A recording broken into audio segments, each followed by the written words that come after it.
The Haunting of Gossame Woods. In the heart of autumn, when the leaves had turned a fiery red and the air had taken on a chill that hinted at winter, a group of 5 friends, Ella, Mark, Jenna, Luis, and Sarah, decided to camp in Gossame Woods. They had heard the rumors of hauntings and strange occurrences, but dismissed them as nothing more than local legends. The allure of the crisp fall air and the thrill of camping out in a supposedly eerie location were too tempting to resist. They arrived at the edge of the woods just as the sun dipped below the horizon, casting long shadows that danced among the trees.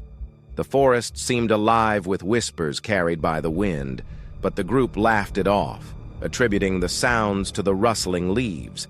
The friends set up their tents in a clearing surrounded by ancient oaks, their branches twisted and gnarled. As night fell, they gathered around a crackling campfire, roasting marshmallows and sharing ghost stories.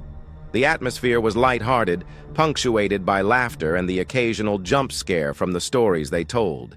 But as the embers of the fire began to fade and the forest grew darker, an unsettling sensation crept over them. Ella was the first to notice.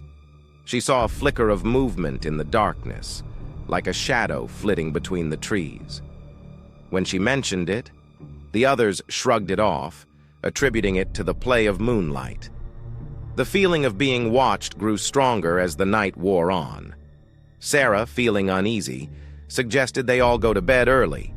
They agreed, retreating to their tents, but sleep was elusive. Each rustle of the leaves, each snap of a twig, seemed magnified in the oppressive silence of the woods. In the dead of night, Jenna awoke to a soft, mournful cry drifting through the fabric of her tent. Heart-pounding, she peered outside, but saw nothing but darkness. She tried to wake the others, but they were deep in sleep. As she lay back down, the cry came again, closer this time. Terrified, she pulled the blanket over her head and tried to ignore it. Around the same time, Mark, who had been trying to sleep in his tent, heard a faint scratching sound at the entrance. His flashlight flickered as he reached for it, only to find the source of the noise was not a wild animal, but something much more sinister. Long, thin, claw-like marks on the inside of the tent.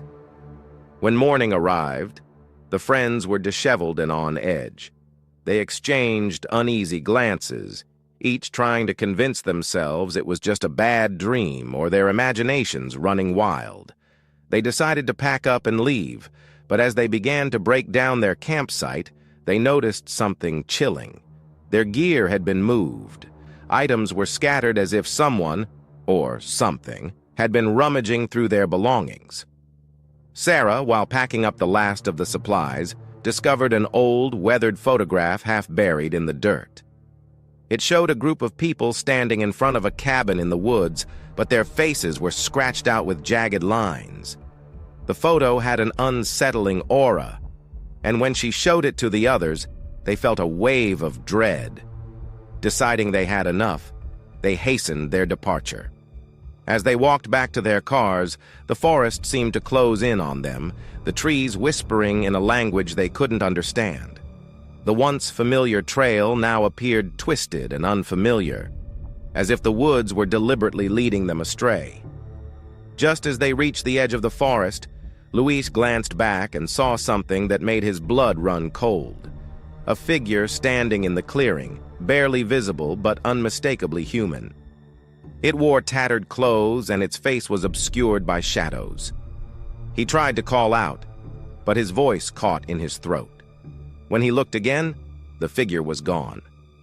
The friends drove away from Gossame Woods, their nerves frayed and their minds haunted by what they had experienced. As they discussed the events, they realized they all had similar dreams that night, dreams of being lost in the woods, pursued by unseen entities. Months later, when they had almost convinced themselves that it was all just a bad memory, they were contacted by a local historian.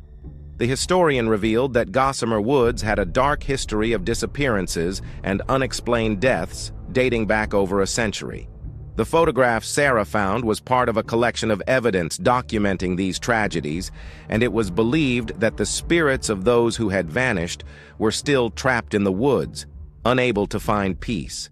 To this day, the friends avoid Gossamer Woods. They never speak of that night, but they each carry a lingering sense of dread whenever they find themselves in a forest, haunted by the shadows of Gossamer Woods and the chilling knowledge that some places are better left undisturbed.